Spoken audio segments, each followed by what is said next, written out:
The farther we've looked from Earth, the stranger the universe has become.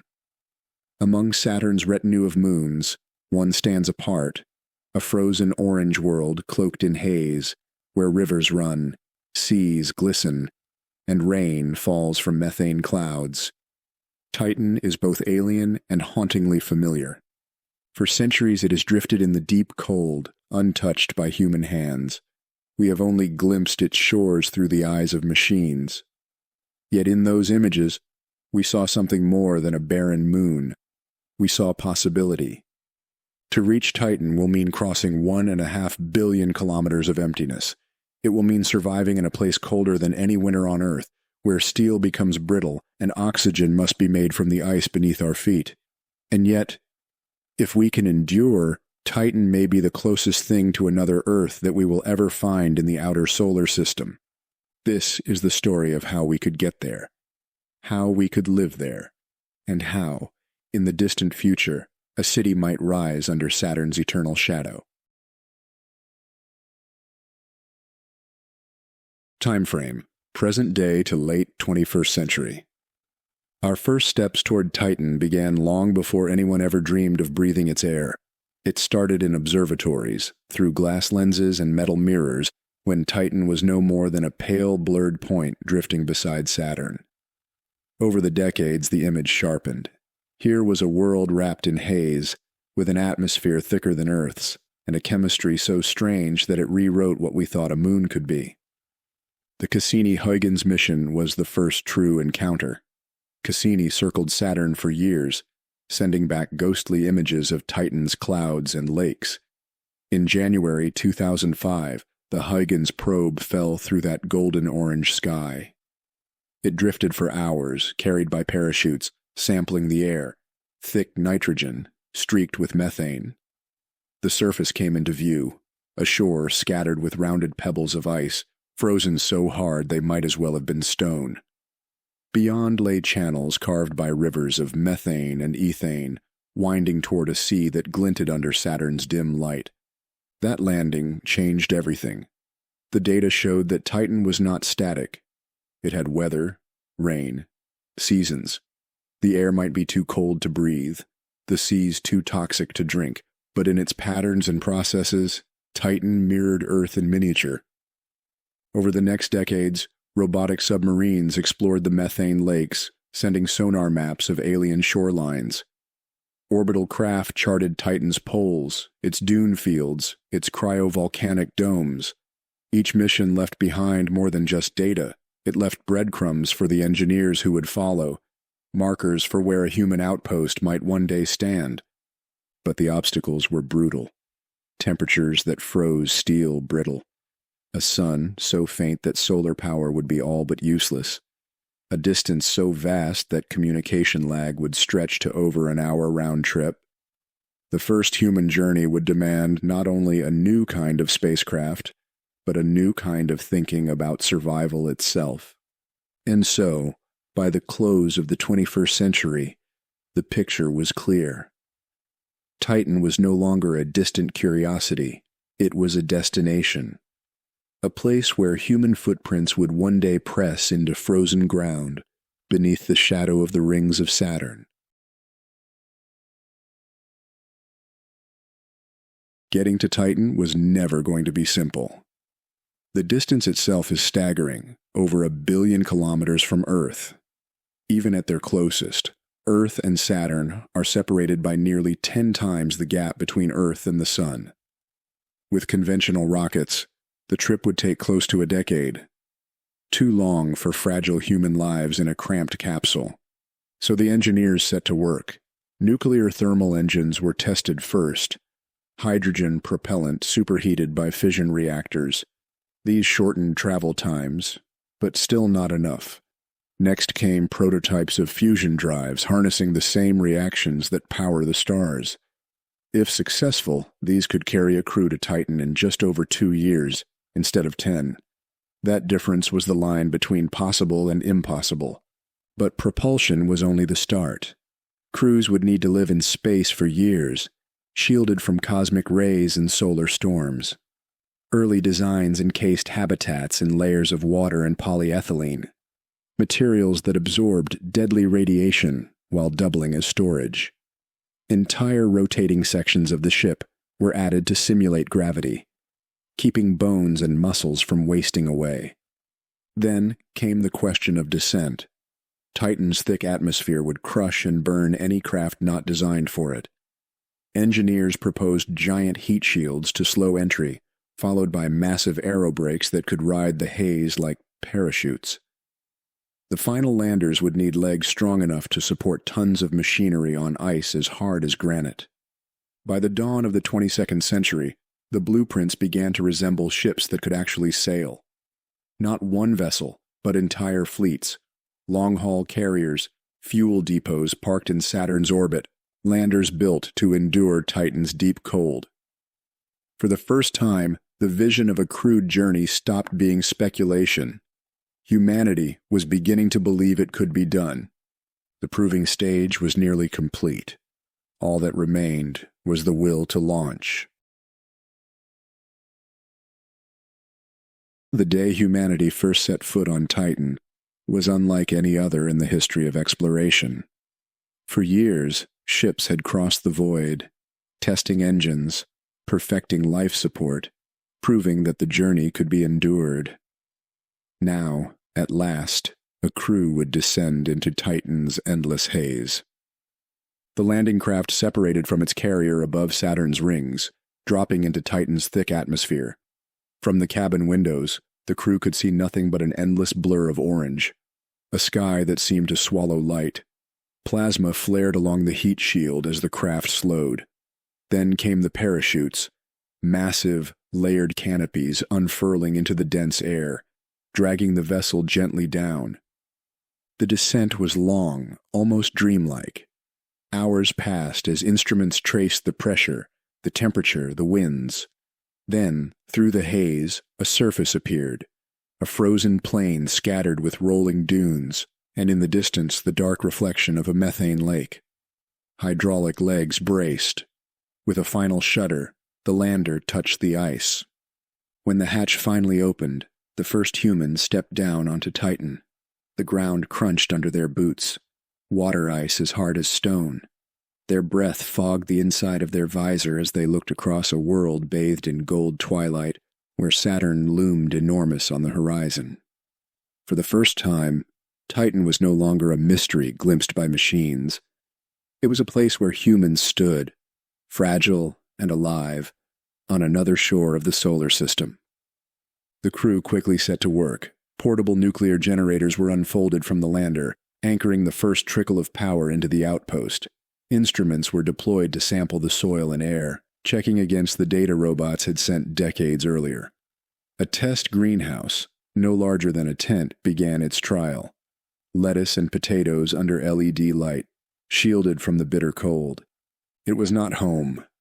It was barely survival. But it was a beginning.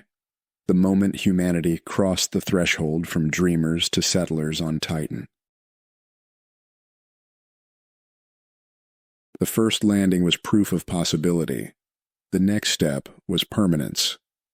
Within a few decades of that first footprint, humanity returned to Titan, this time not with a short mission, but with the intent to stay. Cargo landers began arriving ahead of crews, each carrying modules of prefabricated habitats.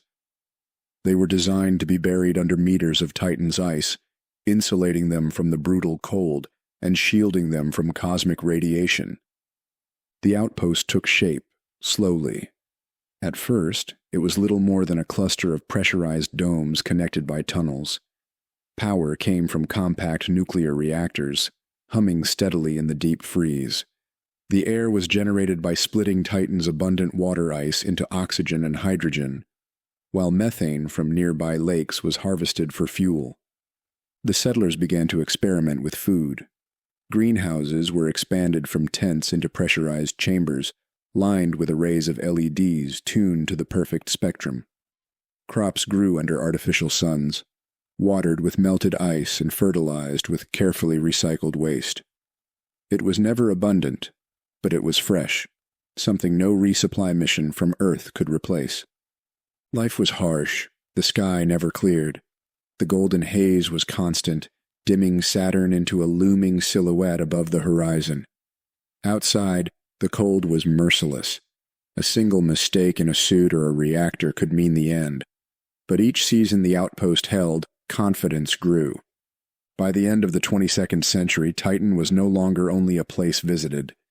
It was a place lived in, a foothold carved into a frozen world. The pioneer outpost marked the moment humanity stopped being explorers here and became settlers. The pioneer outpost had proven that life on Titan was possible, but it was not yet self-sufficient. Every nuclear core, every circuit, every spare part that kept the settlement alive had been shipped from Earth, crossing more than 1 billion kilometers of deep space. Without steady resupply, the colony would wither. The first solution was orbital way stations, massive depots positioned around Saturn. These served as fuel stops, repair yards, and transfer hubs for the long-haul freighters that carried supplies out from Earth. The journey was still years long, but it was now broken into stages, each one manageable. Freighter design became its own engineering discipline. The ships were vast, their holds stacked with habitat modules, reactor cores, and kilometers of cabling. Many carried cryogenic storage tanks filled with liquid hydrogen, oxygen, and water, ensuring Titan's settlers had reserves far beyond what they could yet produce. Others hauled heavy machinery, drills, refineries, and smelters, designed to start turning Titan's own resources into the colony's lifeblood. Over time, Titan began to give back. Methane, harvested from its lakes, was processed into rocket fuel. Water ice was mined, cracked into oxygen and hydrogen, and exported to orbit. A fragile trade began to form, Titan's resources feeding the ships that supplied it. A cycle of dependency slowly bending toward independence. Still, the supply chain was vulnerable. A missed shipment meant shortages. A failure at a Saturn depot could cut off the colony for years. Titan was alive, but it lived on a thread stretched thin across the solar system. Every crate that landed on its frozen plains was more than cargo. It was survival. And each shipment carried the weight of a question. How long before Titan could stand on its own? Titan's first century of habitation was a test of endurance. But once the supply chain held and the pioneer outpost survived, the settlers turned toward growth. Survival alone was no longer enough. Titan needed to become a place where life could take root. The outpost stretched outward. Ice tunnels were bored deep into the crust, linking habitats into a network that spread beneath the surface. Pressurized corridors allowed settlers to move between modules without suits, transforming isolation into connection. What had been a scattering of shelters became a true settlement. Food production expanded. Vast hydroponic bays spread under artificial suns, lined with stacked trays of crops. Engineers recycled every drop of water, every nutrient, building a closed loop of life. Protein came from engineered algae and insect farms, unappealing to some, but efficient and resilient. For the first time, Titan settlers could look at a plate of food and know it was grown entirely on their own world. Exploration advanced too.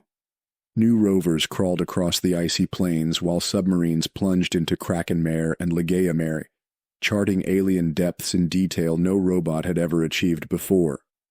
Scientists marveled at the chemistry of Titan's seas, organic molecules drifting in currents, precursors to life that Earth had long since left behind. With hundreds of settlers now calling Titan home, the settlement began to hum with the rhythms of daily life. Children played in pressurized corridors. Farmers tended rows of lettuce under violet light. Technicians monitored reactor cores and water recyclers through endless shifts. For the first time, Titan was not just endured, it was lived in. The footprint had expanded. What had started as a frontier camp was becoming a community.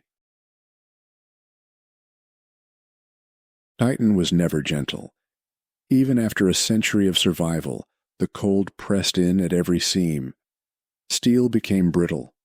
Plastics cracked. Machinery froze solid in hours if left unprotected. To grow beyond small settlements, humanity had to master not just living on Titan, but living with its endless cold. The first breakthrough came with insulation. Engineers developed multi-layered ice composites, carved directly from Titan's crust, that trapped heat better than any material shipped from Earth. Habitats began to resemble cathedrals of ice, their walls meters thick, glowing softly with warmth within. Waste heat, once considered a nuisance, became precious. Every watt from nuclear cores, every joule from chemical reactions was captured and redirected. Heat exchangers turned reactor exhaust into building warmth. Greenhouses used recycled thermal energy to stabilize crops, allowing larger harvests to flourish. Then came geothermal exploration. Though Titan's surface was frozen, deep fractures hinted at warmth below, residual heat from its rocky core, perhaps even pockets of liquid water trapped beneath. Drills bored down, searching for usable gradients. Small but steady, this energy helped sustain Titan's growing needs, and as life expanded underground, settlers reached upward. Massive, pressurized domes were raised, structures that enclosed entire neighborhoods. Within them, forests grew under arrays of artificial light. Children walked under green canopies. Fresh oxygen filled the air. Titan settlers began to shape their world into something more than survivable, something livable. The cold was no longer a constant enemy. It was a condition of life, one humanity had finally learned to bend, to trap, to reuse.